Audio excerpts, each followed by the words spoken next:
gente boa de Deus. Antes de iniciarmos o dia de hoje, eu quero só lembrar você para não deixar, caso você não seja inscrito nesta plataforma, neste canal Caio Fábio, clique aí e inscreva-se, é só um toque. E outro toque no sininho. E um outro toque no like. Porque aí o algoritmo entende que você gosta desse canal e joga a gente um pouco mais para frente, com maior visibilidade na plataforma. Faça isso e você nos ajudará muito. No dia de hoje, nós vamos continuar conforme vínhamos fazendo. E eu ontem fiz uma introdução da preparação da Páscoa e do que isso implicava, todo o processo de arranjo, de maquinação para a traição de Jesus, os encontros e diálogos e a negociação acertada entre Judas e os líderes religiosos. E então paramos quando nós iríamos iniciar a narrativa da ceia do Senhor. E eu disse que, ao fazer isso, eu queria ir, e quero ir, irei, com a graça de Deus, para o Evangelho de João, onde essa ceia é explicitada como em nenhum outro lugar. Em nenhum outro lugar, conquanto a nossa sequência tenha em Mateus o seu trilho fundamental, a gente foi pegando coisas de Marcos, de Lucas, aqui e ali algumas de João, mas agora nós vamos ver nos próximos dias o Evangelho de João, no capítulo 13, porque nem Mateus, nem Marcos, nem Lucas trazem essa conversa íntima e que não foi rapidinha. De acordo com o Evangelho de João, ela viaja por dentro de temas, perspectivas, olhares e percepções que nunca tinham sido trazidos antes por Jesus. Pelo menos em nenhum dos evangelhos sinóticos a gente encontra nada semelhante ao que João ajuntou e colocou em sequência sobre as memórias daquela última noite anterior ao início do suplício de Jesus e da sua crucificação e da ressurreição.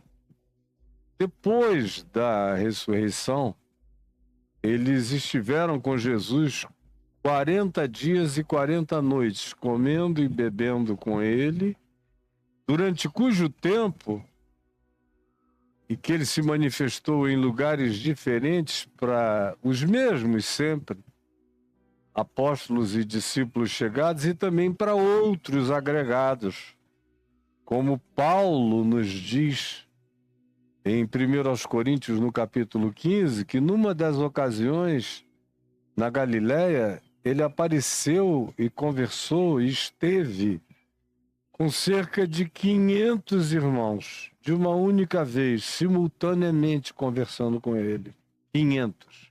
Um público grande, que anula totalmente qualquer perspectiva de alucinação coletiva, que não se tem história de nenhuma nesse nível.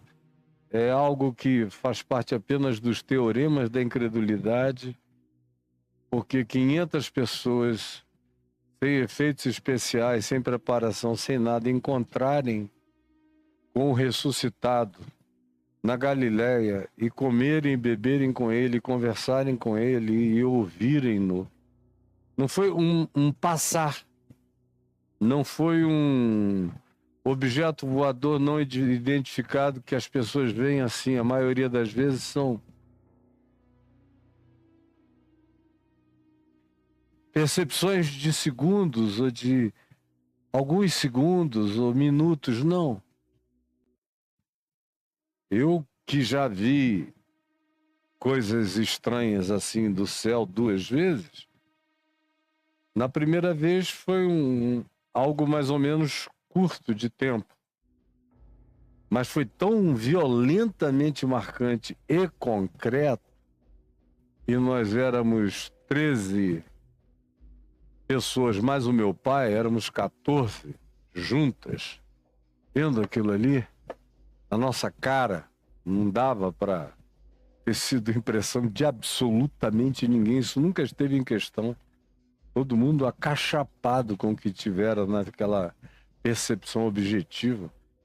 E da segunda vez era um negócio que a minha cidade, quem estava na rua e olhou para cima, ou quem ouviu a gritaria e saiu de dentro de casa, em Manaus, em outubro de 74, todo mundo viu aquela coisa monumental, parecia uma montanha na cabeça da gente, com luzezinhas vindo de dentro. E durou mais de 1 hora.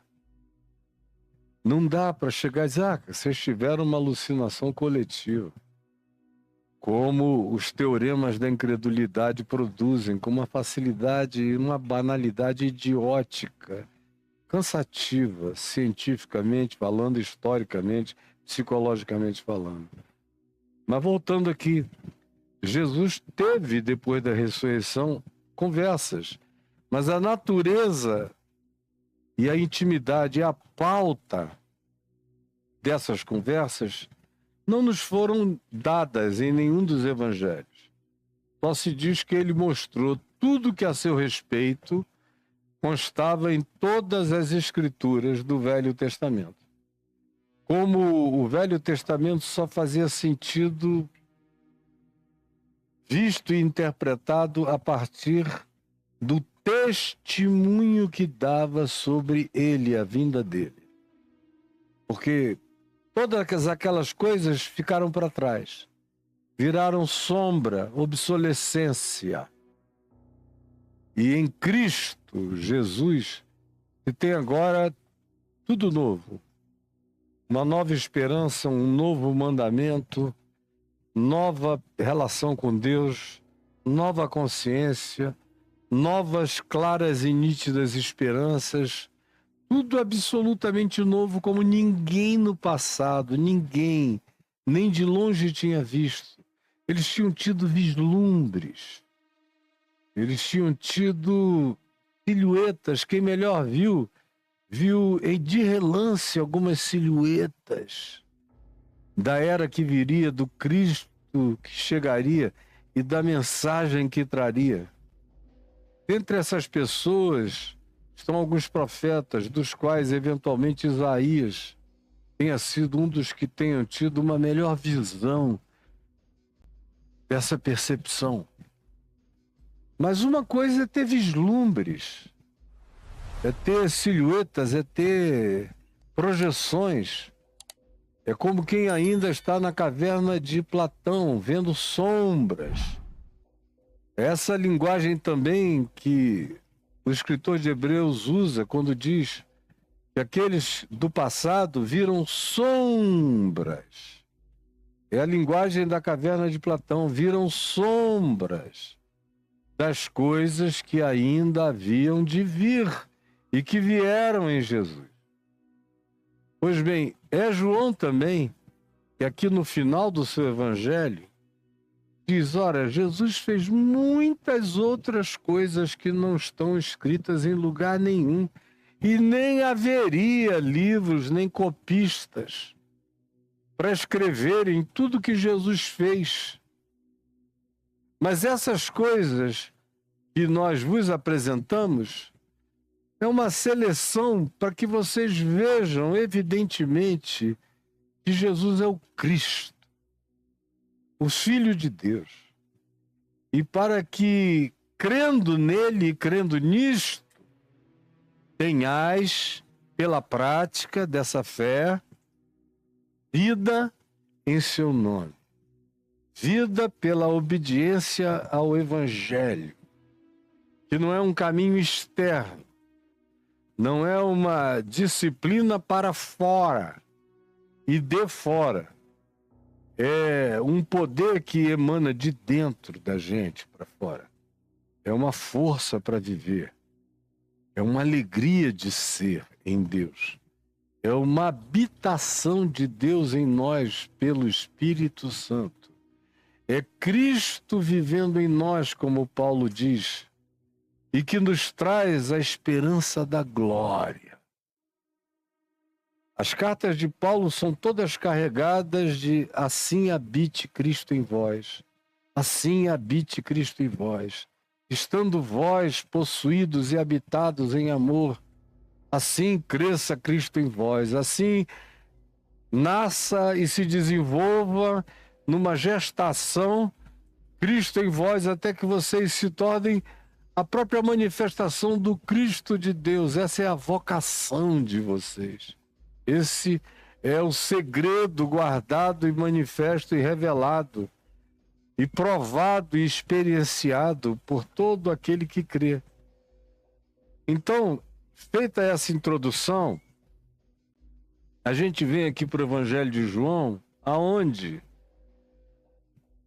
naquela última ceia, em Mateus, Marcos e Lucas, a gente tem só narrativas jornalísticas e sequenciais.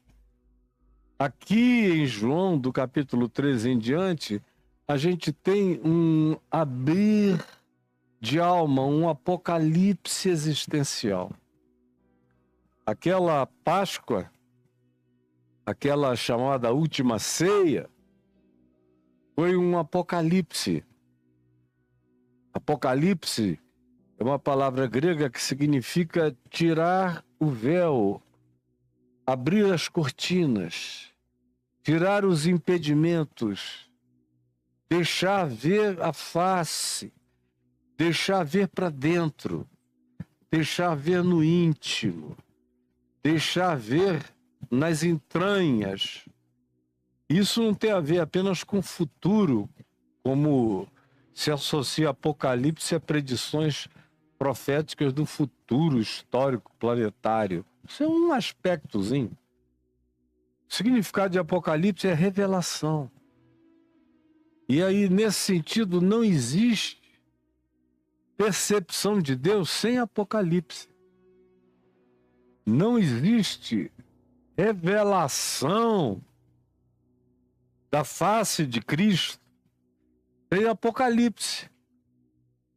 O que Paulo experimentou quando ele ia de Jerusalém para Damasco para perseguir, matar, torturar, prender, esfolar cristãos e discípulos de Jesus, conforme está dito em Atos dos Apóstolos, no capítulo 9, e que ele encontra aquele sol nascente das alturas, algo que se diz em Atos que era uma luz mais brilhante que o sol, que tomou conta de todos, e os que estavam com ele, todos viram a luz. Todos ouviram a voz. Foi uma objetividade percebida por uma coletividade.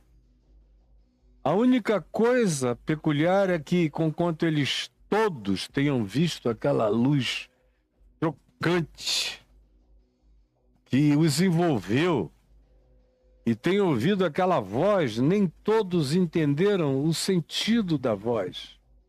Ouviram a voz, que dizia, em língua hebraica, para Paulo: Saulo, Saulo, por que me persegues? Conquanto Jesus mesmo, no seu dia a dia histórico, tenha falado aramaico o tempo todo. Mas Paulo era um fariseu versado em hebraico, que nem todo mundo era. Não era todo mundo que falava hebraico na Palestina do primeiro século. Isso era uma língua para a elite, para os sacerdotes, para os estudiosos. As pessoas tinham, claro, noção, porque o aramaico era uma utilização também da língua hebraica, mas tinha outras misturas linguísticas que formavam aquele conjunto de comunicação chamado de aramaico.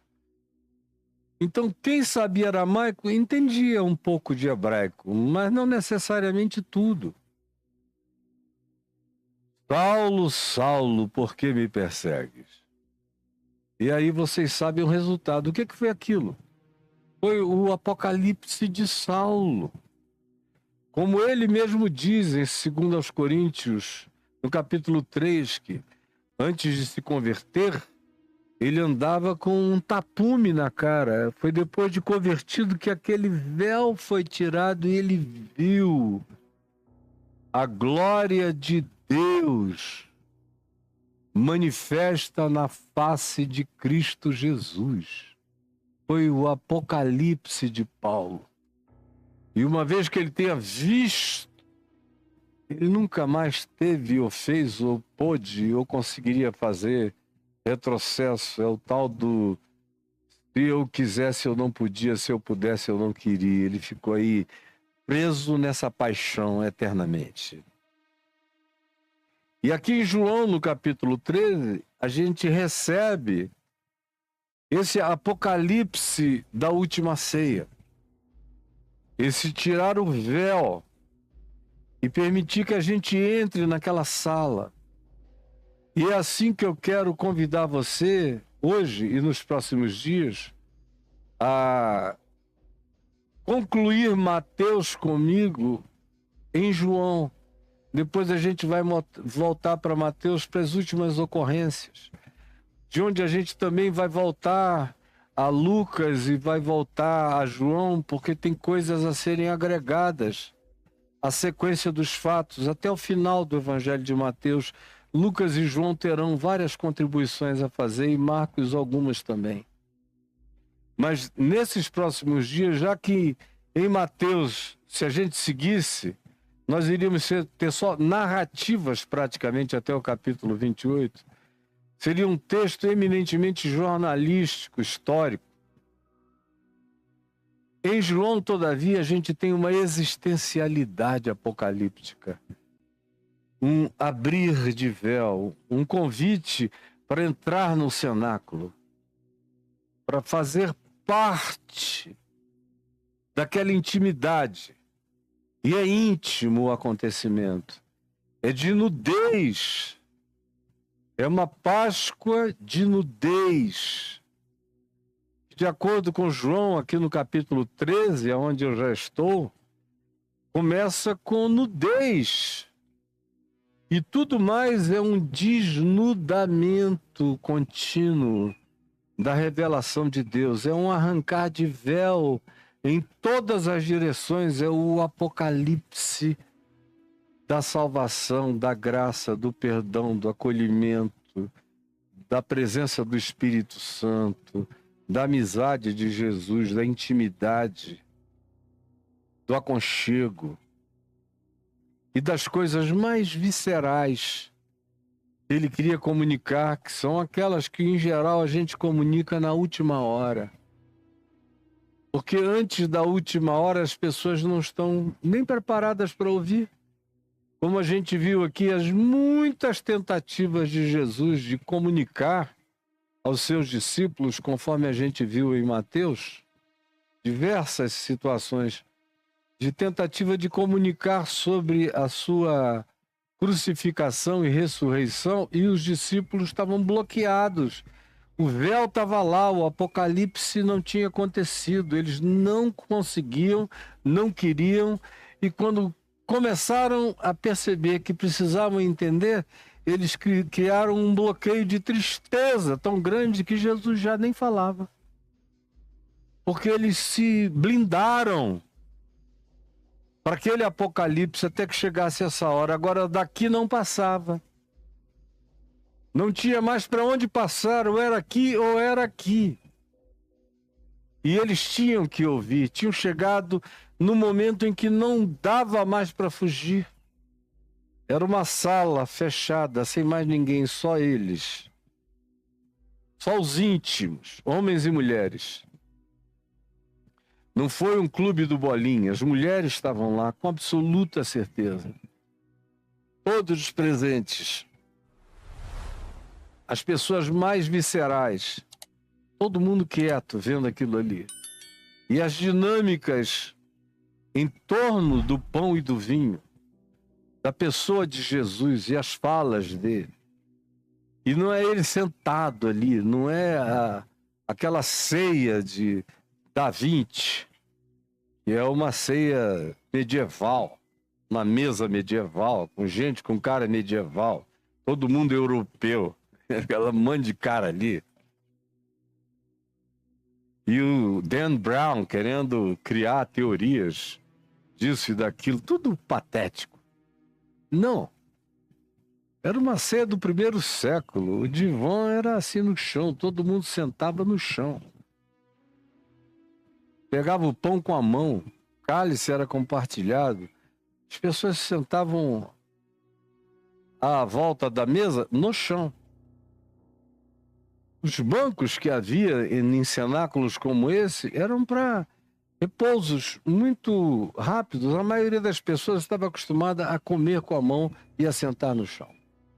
Eu também nasci no Amazonas num tempo em que a minha avó materna, filha de índio com caboclos, comia com a mão. Ela sabia comer de garfo e faca. Quando ela era obrigada a comer com mais formalidade, ela comia de colher. Ela não gostava do garfo e da faca, como era já o costume da minha família de estrutura e ascendência europeia do lado do meu pai, que era tudo do garfo, na faca, na prata, tudo bonitinho, com todas as formalidades de uma mesa europeia. A minha avó não, que foi quem me criou, basicamente. Então, meu pai era tudo no garfo e na faca, a minha mãe também, mas a minha avó, que era com quem eu comia quase todos os almoços, minha mãe estava trabalhando, meu pai também, ela mesma pegava o pratinho dela, botava lá o feijão, o arroz, a farinha do arini, o peixinho que ela já entregava pra gente sem espinhas, já todo esbugalhado, todo apequenado, e aí misturava e a gente brincava. A hora de comer era uma hora de prazer. Era como criança na creche, que brinca de massinha. A gente brincava de feijão, de arroz, fazendo bolinha. Comia com bolinho, com a mão, com a farinha. À noite, quando papai e mamãe estavam em casa, tinha que entrar no garfo e na faca. Ou quando ia jantar, almoçar na casa de qualquer pessoa, voltava à moda europeia. Mas com a minha avó materna, era tudo na mãozinha. E ela dizia que se não fosse na mão, não tinha gosto. Comida era para comer com a mão, como os indianos culturalmente costumam fazer e outros povos da terra também fazem. A gente vê muito também no mundo árabe, onde eu me sinto muito confortável, comendo, pegando coisas com a mão, juntando com a mão, botando na boca. Eu acho uma delícia. Era assim, nesses dias. E o capítulo 13 de João diz: ora, antes da festa da Páscoa, naquele interstício, quando eles chegaram, cenáculo montado, tudo ali arrumado, antes de chegar aquela hora solene de comerem juntos a Páscoa, beberem o vinho, aqui se diz que antes dessa hora, sabendo Jesus que era chegada a sua hora, ele sabia que ele não tinha mais um mês pela frente, nem uma semana pela frente, que eram horas pela frente. Sabendo que era chegada a sua hora de passar deste mundo para o Pai. E tudo aqui é maravilhoso, a linguagem. Não tem nada a ver com morrer. Sabendo Jesus que chegara a sua hora de morrer, não, sua hora de passar. Passar. A palavra morreu vai ficando totalmente fora de sentido e de perspectiva quando você fica impregnado da vida eterna, do Evangelho, da certeza da morte, de que a morte morreu e não mata mais. Quando isso entra em você e você se torna um filho da vida, um filho da ressurreição, um filho da vida eterna, é habitado pela vida eterna, é habitado pelo Espírito eterno, é habitado pelo Cristo eterno. Essa linguagem da morte passa a ter mais sentido em outras coisas, como fazer morrer o egoísmo, fazer morrer toda sorte de maldade, fazer morrer a promiscuidade, fazer morrer o ódio que quer matar, separar e criar fossos entre as pessoas, fazer morrer aquilo que morre. Mas eu já não penso na partida de alguém como morte. Eu tenho 2 filhos me esperando na eternidade. Passaram. Tenho os meus pais e avós e boa parte da minha família me esperando na eternidade. Os meus amigos mais numerosos em quantidade, em tempo, em intimidade histórica longeva, já não estão aqui, já partiram. Passaram. Mas eles não estão mortos, porque Deus não é Deus de mortos, é o que Jesus ensina, é Deus de vivos. Estão esperando. Fazem parte da grande nuvem de testemunha, ou como diz o grande nuvem de testemunhas, ou ainda em Hebreus, se chama de a Assembleia dos Primogênitos arrolados nos céus, nas múltiplas dimensões, céus. Ou como Paulo diz aos Efésios, de quem toma o nome toda a família, tanto nos céus, nas múltiplas dimensões, o que envolve todas as entidades conscientes, universais e transversicas, e toma o nome também toda a família na terra. Por isso, não se fala de morte, é só passagem. Passar da presente ordem de coisas desse cosmos, desse mundo, desse vínculo social imediato, familiar, fraterno, ou até de perseguições e de inimigos, passar do mundo da natureza, do mundo do espaço-tempo, do mundo da civilização, do mundo da sociedade humana e do mundo da maldade sistêmica produzida pelos homens, pelos humanos, para o Pai. Então, se sai da natureza do cosmos e se entra no indescritível, que é amor puro, aqui definido como o Pai. O abraço, o aconchego, o seio, o acolhimento, a intimidade, penetrar nesse calor absoluto desse amor indescritível. Sabendo Jesus que era chegada esta hora, esse tempo de passar. Passar. Todo dia eu tento lembrar os meus que eu estou mais para esse tempo do que para qualquer outro. Aí eles dizem, não, para com isso, pai. Especialmente minha filha Juliana, ou a minha filha Bruna, as meninas são mais sensíveis quanto a esse tema. Minha neta Helena, especialmente. Que isso, vô? Não, parece que eu não vou morrer. O Mateus não é assim, eu sinto que ele olha... mas eu tenho tentado fazer com que todos eles consigam imaginar a vida sem mim. Como eu tento fazer a minha mulherzinha que está sentada, eu a vejo daqui, a uns 30, 40 metros de distância, lá dentro da nossa casa, fazendo uma refeiçãozinha suave, porque ela me espera para a gente comer as coisas mais pesadas quando eu termino aqui. Ela deve estar com um tira-gostozinho qualquer na boca, tomando um cafezinho. Eu tento prepará-la o máximo que eu posso para a continuidade dela sem mim. Porque, estatisticamente falando, é muito provável, quase certo, que eu vá antes dela.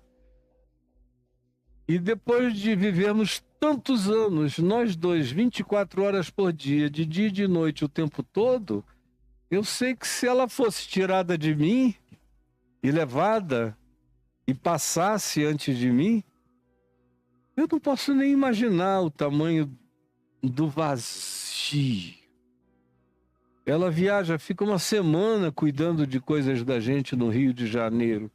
E eu fico aqui num desassossego. Eu falo com ela o tempo todo. Eu esqueço que ela não está comigo porque a gente passa o dia juntos. Eu falo. Quando eu vejo, eu estou falando sozinho porque ela não está. Eu sinto a presença dela o tempo todo. Onde eu estou, parece que ela não se afasta jamais. E ela sente a mesma coisa a meu respeito. Mesmo quando eu não esteja, eu não estou. Então, eu me vejo na necessidade de preparar a minha mulher, meus filhos. Os meus filhos mais velhos já são muito mais preparados. Eles cresceram me vendo morrer. Clinicamente falando. Eu sofria de fibrilação atrial tripla desde os 26 anos de idade. Eles me viram dezenas de vezes ir para UTI. E eu até brincava, eu digo, olha, no dia que for para valer mesmo, vocês já estão acostumados, então aproveitem o treino. Como eles, todas as vezes que eu tenho que ser hospitalizado para alguma coisa cardíaca, e que já não vem acontecendo, agora já tem uns 6 anos, mas eventualmente esse ano ou no ano que vem eu vou ter que ser hospitalizado de novo para eles verem tudo, para ver se houve melhoras, se tem espaço para colocar mais algum stent, porque eu não tenho espaço nem para stent. Eu vivo de circulações marginais e secundárias do coração, um coração muito forte, muito bom. O meu médico diz, ó, você ganhou um Mercedes-Benz, o problema é o encanamento que esse ministério que você viveu viajando, sem dormir, comendo tudo que não prestava em tudo que é lugar, entupiu tudo. Mas a máquina é poderosa, senão você já tinha ido há muito tempo. Aí às vezes eu tenho que ir, porque tem uma coisa nova, tem uma medicação nova, tem um recurso a mais, que dá um prolongamento de saúde, embora eu não sinta nem que tenha coração, de tão bem que eu vivo pela misericórdia de Deus. Mas é um bem erigido sobre uma estrutura com suas deficiências e que precisa ser objeto de uma certa vigilância. Mas eu estou dizendo isso tudo para dizer que eu preparo todo mundo que eu amo, porque um dia eu vou passar e eu estou mais próximo de passar para lá do que de ficar aqui. Eu já estive aqui 70 anos, vai fazer 71. Agora, eu não tenho mais 70 anos diante de mim. Eu não sei quanto tempo eu tenho. Eu estou no lucro e no bônus faz muito tempo. De modo que seria uma inconsequência irresponsável não preparar tanta gente que eu amo e que eu quero ver em continuar vivendo no melhor espírito em relação àquilo que eles aprenderam de mim e que a gente viveu juntos, que eles pratiquem isso uns com os outros em amor, em graça, em perdão, em amizade, em companheirismo, em fidelidade, em compromisso, em continuidade, em atenção mútua, em raiz do Evangelho profundamente plantada neles e deles uns nos outros e para gerações futuras. Eu faço a minha parte quanto a preparar, que é o que Jesus faz aqui. Ele viu que esses discípulos, toda vez que ele tocava no assunto, tinha uma crise. Pedro inaugurou essa era levando uma bronca, arreda Satanás. Você não sabe que vai acontecer, tem que acontecer. Se não acontecer, está todo mundo perdido. Jesus falando da sua cruz e do significado dela.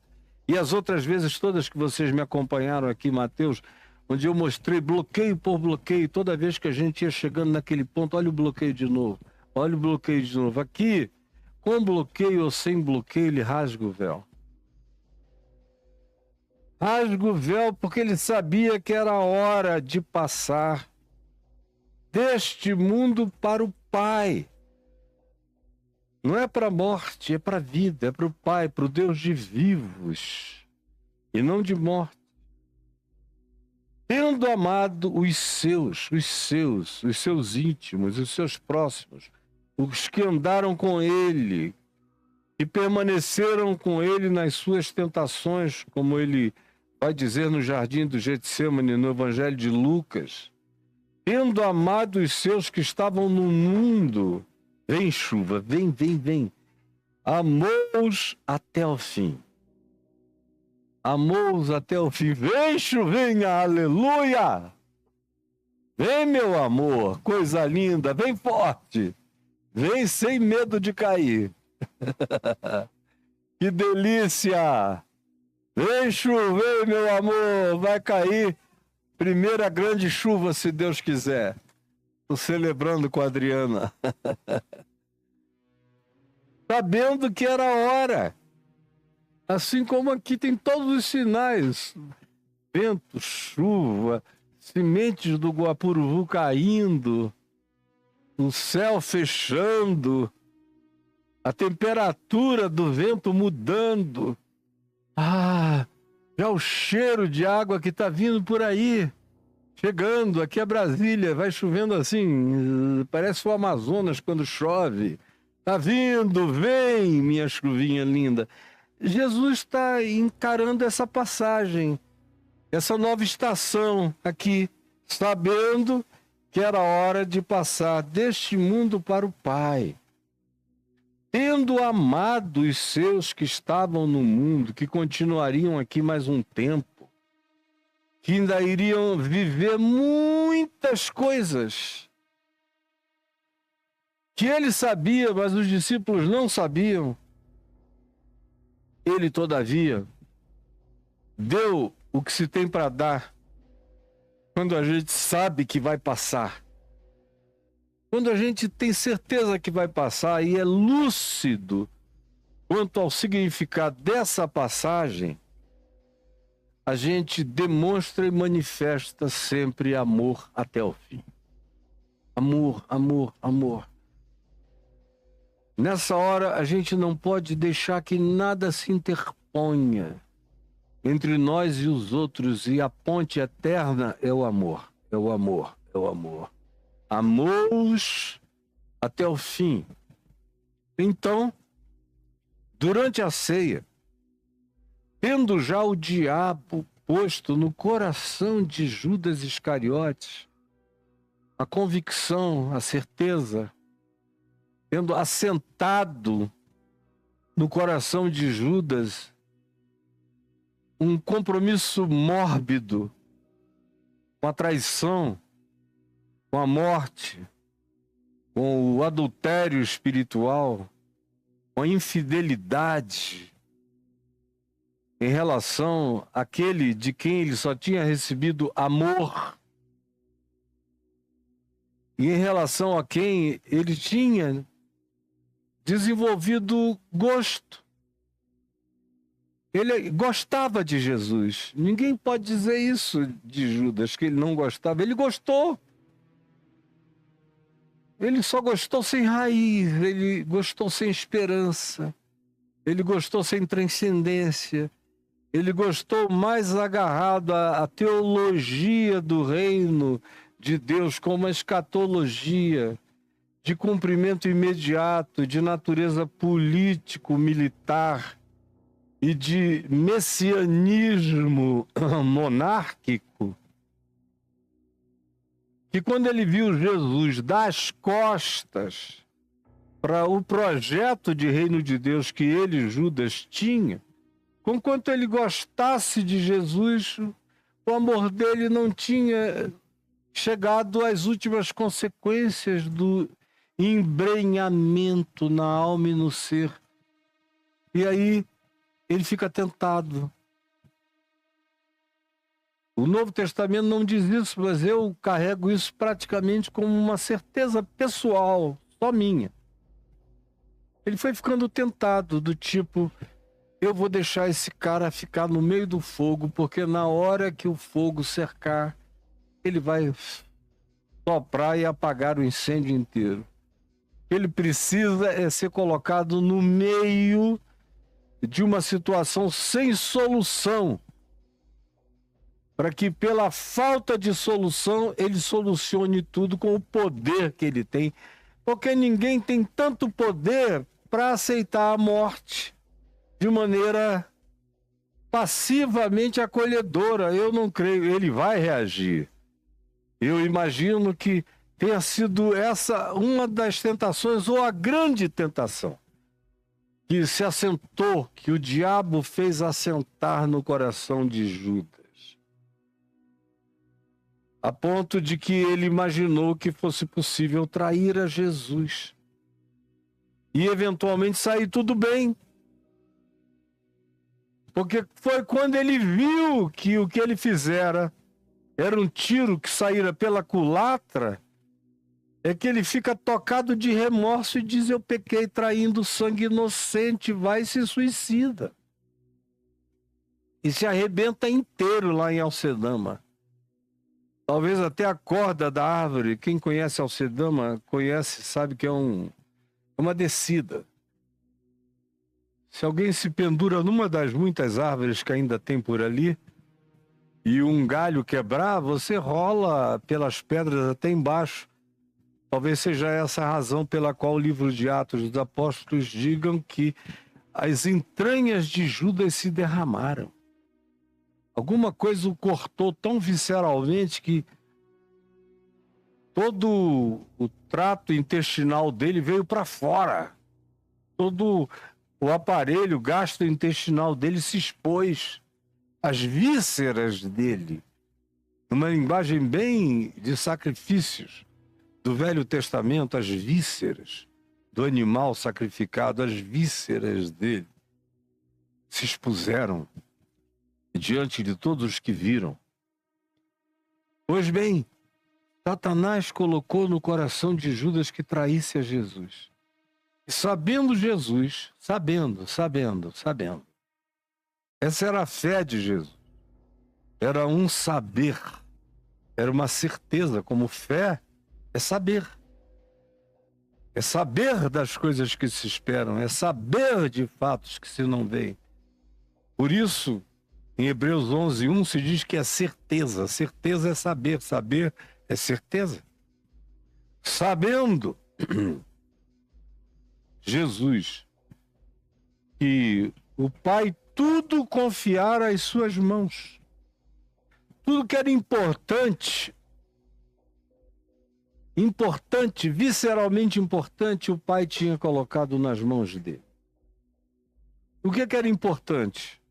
O Pai não colocou espada na mão dele, não colocou lança, não colocou arco, não colocou flecha, não colocou um trono, não colocou carruagens, não colocou palácios, não colocou dinheiro. Até para pagar um imposto ele teve que colher o dinheiro na boca de um peixe na Galileia. Mas aqui se diz, mostrando que aquilo que nós humanos chamamos de importante, de essencial, de fundamental, e pelo que a gente vive e morre sem sentido, foram as coisas que o Pai não colocou na mão do Filho. Na mão do Filho ele colocou gente. Na mão do Filho ele colocou graça. Na mão do Filho ele colocou cura. Na mão do Filho ele colocou o tesouro do perdão.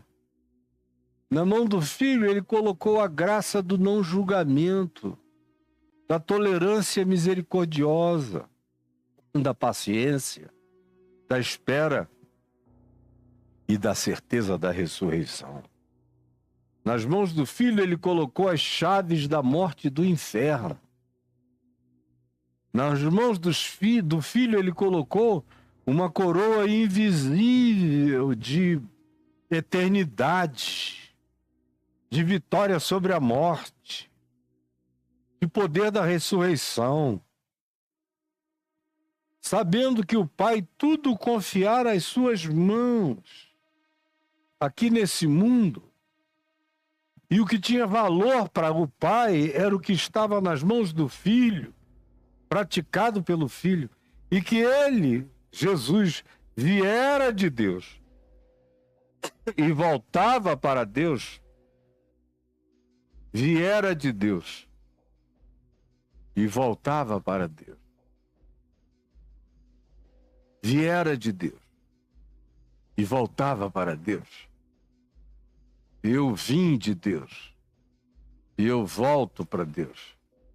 Como diz o escritor de Hebreus, se com efeito soubessem de onde tinham vindo, quereriam imediatamente voltar para lá.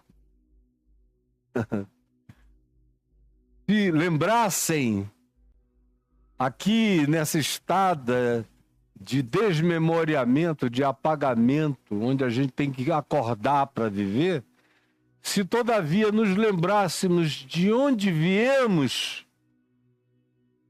quereríamos imediatamente voltar para aquele lugar, para aquela dimensão, para aquele seio, para aquele amor, para aquele peito eterno de graça de onde nós procedemos. Ele sabia. E quanto mais alguém saiba disso, menos morte existe para tal pessoa. A morte fica morta para quem sabe disso. Para quem sabe que veio de Deus e volta para Deus, não tem morte no caminho, só tem passagem. Morte não. É uma palavra que cai em desuso na alma, na mente, no coração daquele que veio de Deus e volta para Deus e sabe disso. E Jesus sabia e quer que eu saiba, quer que você saiba. Quer tirar o véu para isso ser uma certeza para a gente. Sabendo de tudo isto, levantou-se da ceia, ficou em pé. Vocês vejam que não era a ceia do Da Vinci, nem do Dan Brown. Ficou em pé na ceia, ficou em pé na sala, no cenáculo. E tirou a roupa. Ficou nu. Tirou as roupas de cima. Ficou de cueca. E a cueca não era lupo, não era isso, não era aquilo. Era um paninho que se amarrava aqui. Para dar intimidade, porque os homens usavam aqueles saiões do Oriente Médio. Como até o dia de hoje, no mundo árabe e na Palestina. Então, a proteção das genitais e do ânus e de tudo mais que tem a ver com a nossa intimidade mais profunda, fisicamente falando, era coberto por esse pano, por essa cuequinha com um lacinho aqui do lado, do outro, ou na frente. Era a mesma proteção que uma cueca oferece pra gente. Ele tirou a roupa de cima, ficou nu, só de cueca, andando naquela sala. Tomou uma toalha. Depois de estar completamente nu, ele tomou uma toalha, porque a primeira tirada de roupa ele ficou peladão. Aí ele tomou uma toalha e se cobriu, amarrou aqui, fez uma cuequinha leve. Cobriu com um paninho lateral. Depois, ele mesmo pegou de algum cântaro água e derramou numa bacia. Pegou aquela bacia ele mesmo, não os servos, os criados, os seguranças. Não mandou botar um tapete vermelho, não tinha um poste parado na porta, não tinha nada disso. Ele mesmo, nu. Olha como ele é a cara dos apóstolos, dos papas, dos bispos, dos cardeais, dos pastores, dos líderes religiosos. A cara, não é, desse pessoal que você vê por aí? Essa empáfia diabólica toda. Olha ele aqui, o Senhor de tudo. Levantou-se, ficou nu, tirou a roupa pegou uma toalhinha que estava ali, amarrou aqui no canto, fez dela uma cueca singela e bem superficial. Depois deitou água na bacia e saiu ele mesmo com a bacia, de pé em pé, porque estava todo mundo com os pés no chão, virados para fora em relação à mesa, cotovelo na mesa e pé para fora. Saiu ele colocando a bacia aos pés de cada um dos que estavam ali, lavando os pés deles. E aí tirava a toalhinha, ficava nu, seu aparelho genital de fora. Vocês vejam que para Jesus, nudez é outra coisa. Nudez não é a exposição do corpo. É um tipo de nudez e a pessoa fica muito mais percebida como nua pelo olhar daquele que vê tudo assim. Quando você se acostuma com o corpo humano, a nudez vai desaparecendo. Eu me lembro que quando eu estudava nos Estados Unidos, na Califórnia, especialmente os meus amigos árabes, quando chegou o verão, primeiro verão na universidade, e as americanas, naquele tempo, eram muito mais liberais, nos anos 80, muito mais liberais do que hoje. Aliás, os Estados Unidos eram um país absolutamente outro, de tão diferente, de tão aberto, que ali no gramadão do campus universitário havia centenas de meninas só de calça jeans ou de sainha ou de short, com os seios nus de fora, todo mundo pegando sol nos seios, e seios lindos, bonitos, maioria delas louras, outras morenas, mulheres bonitas. E eu estava acostumado desde menino a ver mulher pelada. Eu nasci no Amazonas, onde a nudez... Todo mundo tomava banho nu na frente de todo mundo. Pelo menos no meu ambiente imediato, isso não era um problema. Entrar no igarapé pelado, mulher, homem, sair. Meninas andavam peladas até 9 anos de idade, entre parentes, primos, todo mundo nu, tomando banho. Não tinha esse negócio. Depois eu fui criado no Rio, no auge da liberalidade da expressão do corpo, em Búzios, com topless, com roupinhas mínimas de homens e mulheres. Eu mesmo andava com uma cueca zazá, eu ia para a praia de cueca. Então, corpo nu para mim era normal. Mas lá nos Estados Unidos, os meus amigos árabes na universidade entravam em crise, desesperados. Cara, eu não aguento, eu vou agredir uma mulher dessa, eu vou pular em cima, elas são lindas demais. Meu Deus! Eles ficavam loucos. Você não sente nada? Eu digo, não, cara, sinceramente não, eu estou acostumado. Vocês vivem cobertos. Na hora que alguém tira o olho para fora, vocês ficam doidos. Na hora que bota qualquer outra coisa, quanto mais cobrir, mais nudez haverá. E menos acostumados a lidar com a coisa mais natural que a gente tem, que é o corpo, vocês ficarão. Jesus ensina aqui essa leveza dele para com o próprio corpo, para com a própria nudez, e para com a comunhão nessa nudez, onde ele não pede perdão a ninguém, dizendo, com licença, por favor, me perdoe e entenda, não faz nenhuma mensagem explicativa sobre o significado da nudez dele. Ele simplesmente tira a roupa, fica nu, pega o paninho, bota água na bacia e vai lavando os pés dos discípulos, e para cada pé lavado ele fica peladaço de novo e enxuga os pés dos discípulos. Ele tinha acabado de lavar. Ele pega a toalha e enxuga com ela os pés deles. E foi assim, andando de pé em pé, enxugando os pés de cada um deles com a sua nudez. Ele expunha sua nudez e enxugava o pé dos outros. É uma lição maravilhosa.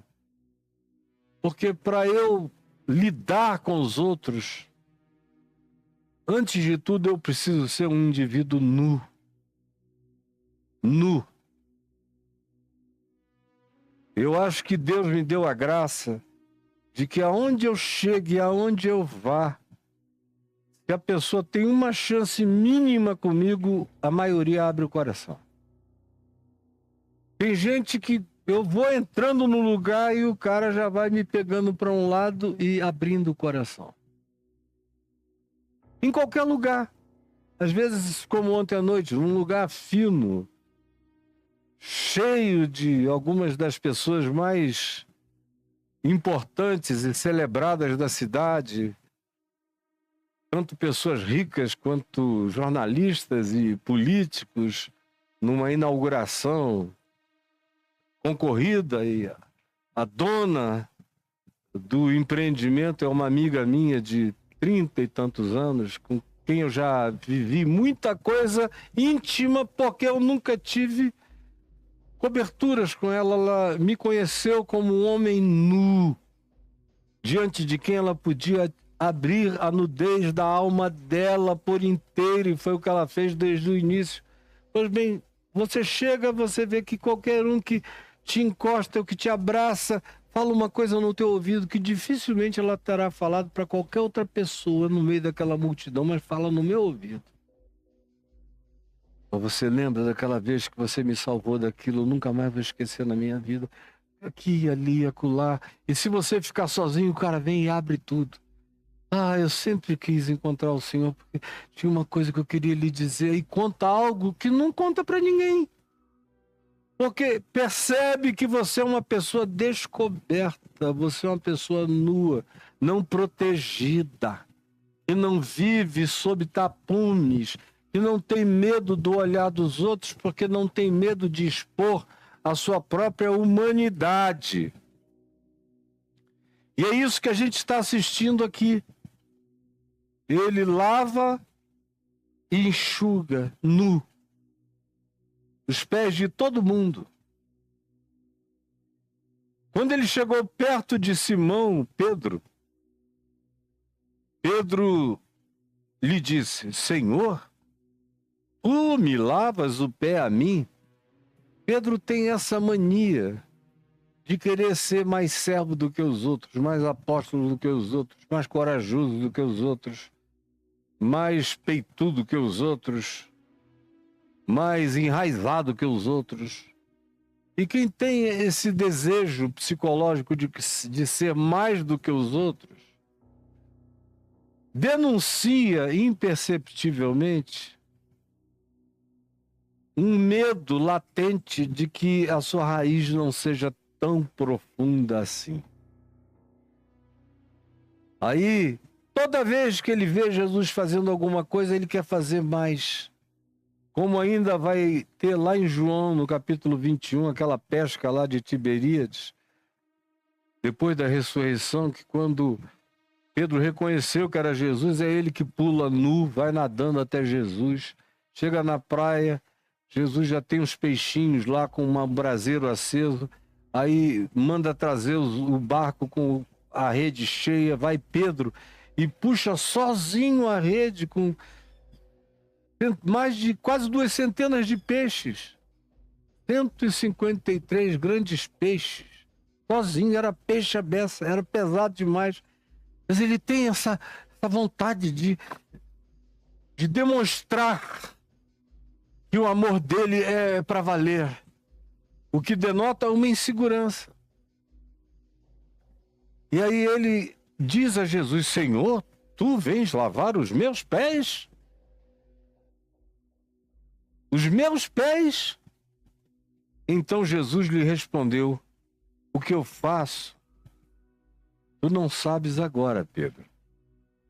Tem certas coisas que eu estou fazendo hoje e que eu venho fazendo com vocês e que vocês não entenderam até hoje. Algumas vocês vão entender daqui a pouco, outras vocês só vão entender bem depois, e algumas outras só no fim da vida, e algumas outras só na eternidade. Nenhum de nós sabe tudo e entendeu tudo. Graças a Deus. O que eu faço, não sabes agora, compreendê-lo-ás depois, no entanto e todavia. Essa é uma das expressões que mais marcaram a minha vida e a vida da minha família. Essa declaração de Jesus a Pedro mudou a vida da minha mãe, da minha avó materna, do meu pai. Depois que eu me converti, mudou a mim essa consciência e se transformou numa máxima de solução para todas as coisas que eu não sei. Todavia, eu fiquei sabendo que não saber é normal, que não saber faz parte do processo natural e que há coisas que a gente tem que esperar para entender, discernir e saber. E quem não aprende a não saber na vida jamais saberá como saber em momento algum. Quem não aprende como não saber nesta vida jamais saberá o que poderia e poderá vir a saber depois. É preciso aprender primeiro a não saber, para com o tempo a gente ser introduzido nas coisas que a gente pode saber e virá a saber. Anotou isso aí, Clarinha? Pois bem, o que eu faço, tu não sabes agora, compreendê-lo-ás depois. Eu estou esperando essa chuva há 5 meses. Então hoje eu vou parar aqui, porque eu não quero perder essa chuva, vocês me desculpem. Eu posso continuar fazendo amanhã, mas essa chuva, há 5 meses que eu não me encontrava com ela. Muito obrigado, Jesus. Ai, por essa chuva maravilhosa, esse cheiro de água molhada, esse cheiro de inseto, esse cheiro de folhas. Muito obrigado.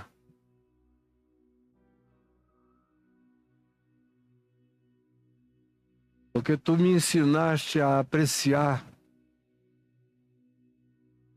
todas essas coisas, todas essas graças. Muito obrigado pela minha avó que me ensinou a sentir cheiros da vida e da natureza. Obrigado por essa chuva linda e preciosa e pela vida que ela traz. Que ela caia como essa água que nos lava os pés, a mente, o ser, o coração, nos lava a vida.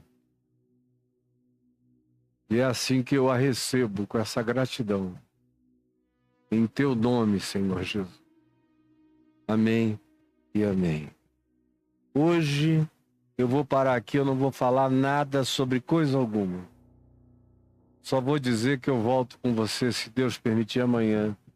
Vocês vão me dar licença, eu não posso perder essa chuva. Um grande beijo para todo mundo. Que Deus nos abençoe. Amém, amém e amém.